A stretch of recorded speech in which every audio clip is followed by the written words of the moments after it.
Michael Jordan is widely recognized as the greatest player of all time. If that statement triggers you, then you're not acknowledging reality. In nearly every poll I've ever seen, Jordan is almost always voted as the greatest player in NBA history. It doesn't matter if it's ESPN, Bleacher Report, or a Modern Players survey. The only time I can recall Jordan losing one of these polls was when a giant LeBron fan page hosted one. Other than that very specific instance, MJ seems to be the clear choice for most people as the greatest player of all time. It makes sense because whenever it was game time, you knew MJ was gonna come through with his best effort, which is why today's video is brought to you by Game Time. I remember several times where I wanted to go to an NBA playoff game, and tickets were either sold out or outside of my budget. But with Game Time, now I don't have to worry. Game Time is the fast, easy way to buy tickets for all the sports, music, comedy, and theater events near you. With last-minute deals, views from your seat, and their best price guarantee, Game Time takes the guesswork out of buying tickets. Not only does Game Time make buying tickets stress-free, but it also tailors events to your location and lets you see the view from your seat. But my favorite part is their obsession with saving you money. With deals right up to the start of the event, you won't have to worry about spending a pretty penny on last-minute seats. Take the guesswork out of buying tickets with Game Time. Download the Game Time app, create an account, and use code Johnny Arnett for $20 off your first purchase. Terms apply. Again, create an account and redeem code Johnny Arnett for $20 off. Download Game Time today. Last minute tickets, lowest price, guaranteed. Now here's the thing, beyond Jordan's greatness as an overall basketball player is the mystique of his character.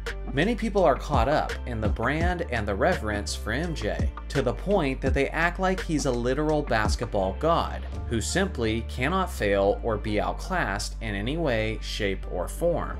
Although Michael is my choice as the greatest player ever, I do not side with this crowd of what I call Jordan stans, because it goes beyond the respect for his game and becomes some sort of irrational emotional bias tied to something that truly gains them nothing at the end of the day. So with that being said, how can we honestly evaluate Michael Jordan as a defensive player? To many Jordan stans, he is unquestionably the greatest defensive player to ever live. But is that too much?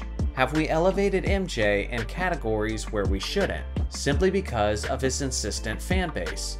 Some would suggest so, and some even go as far as saying that MJ belongs nowhere near the conversation of the greatest defenders of all time. But is that not giving him enough credit? Today, I'm doing my best to get to the bottom of this, as I'll try to give a solid and honest assessment on the standing of Michael Jordan as strictly a defensive player. First off, let's see what Jordan accomplished as a defensive player. In his career, he's tied for the most first-team all-defensive selections with a total of 9, which is equaled by Kobe Bryant, Kevin Garnett, and Gary Payton. With that being said, MJ only had 9 all-defensive selections even if you include second team as well.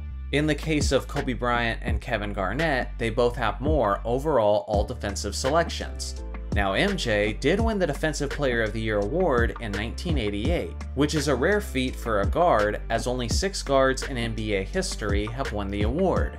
With that being said, MJ doesn't have the most at the position, as the former Milwaukee Bucks star Sidney Moncrief won the award twice, in 1983 and 1984. Now some might think that MJ's Defensive Player of the Year victory may have been a fluke result, but that couldn't be further from the truth, as Jordan finished in the top 5 spots of the Defensive Player of the Year voting in 7 separate seasons, including the runner-up spot in 1993 behind only Hakeem Olajuwon. The fact that Jordan got the DPOY runner-up in '93 is truly astonishing when you consider the fact that he was up against healthy competitors like David Robinson, Dennis Rodman, Alonzo Mourning, Patrick Ewing, and Dikembe Mutombo. So obviously, from an accolade standpoint, Jordan is extremely proven.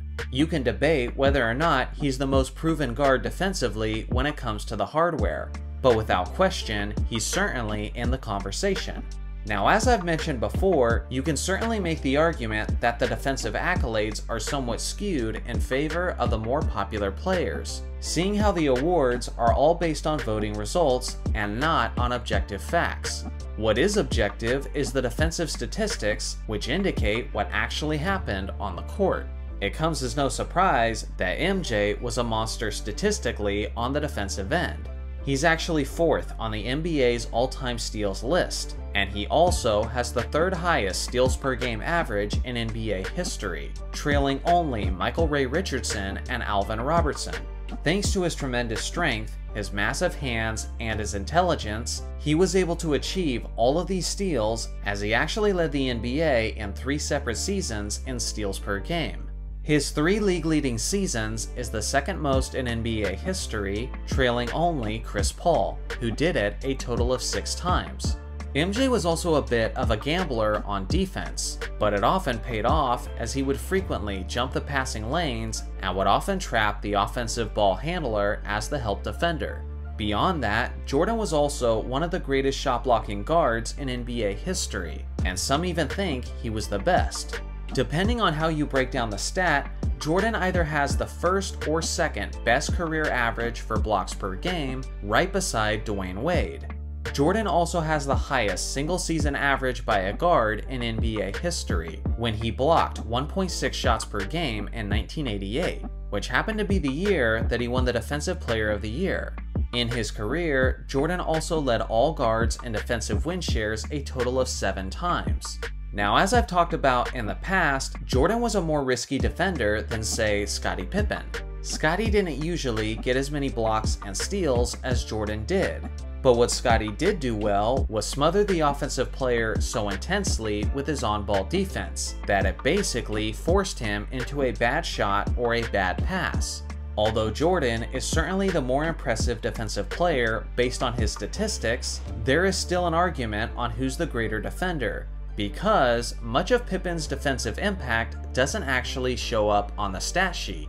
A perfect example of a player like that is their all-time great defensive teammate Dennis Rodman, who had very modest steals and blocks averages, yet is widely considered as one of the best defenders ever. I'm not saying that Jordan wasn't a great on-ball defender like Pippen was. I'm just saying that their styles were slightly different, as MJ was willing to spend more of his defensive effort as a lurker and as a player who took more risks, which can be a great thing or a bad thing depending on how he executes. Some other great perimeter defenders like Gary Payton, Michael Cooper, and Sidney Moncrief may have not been the statistical monster that Jordan was defensively, but that was a benefit that MJ enjoyed as a more risky defender. So to automatically assume that he was a better defensive player simply because of the statistics would be a reckless assumption. For example, even a middle-of-the-pack defender like Tracy McGrady appears to be ahead of the all-time great Dennis Rodman when you simply look at their surface-level defensive stats. Based on the stats, the accolades, the personal testimonies, and the eye test, Jordan certainly belongs in the conversation of the greatest perimeter defenders in NBA history. Now, is he on top of my list of great defensive guards? Well, it's tough to say, because I can make an argument for several of them. But what I will say is that it is a Jordan stan move to call him the greatest defender of all time. He only has 1 Defensive Player of the Year award, and a couple guys have got as many as 4. He never once led the NBA in defensive win shares, and a player like Bill Russell did that 11 times. Simply put, I think it's ridiculous to try to give the title of the greatest defender ever to any player who doesn't play at the center position. Because of the pivotal aspect of rim protection, a perimeter defender should never take that title over a center, simply because the impact of the 5 spot is simply too valuable on the defensive end of the floor. So what do you guys think? How do you rank Michael Jordan as a defender? Is he top 5, top 10, top 20, or top 50? I look forward to hearing your thoughts in the comment section below. Thanks for watching as always, make sure to like and subscribe for more basketball content, and I'll see you guys in the next video.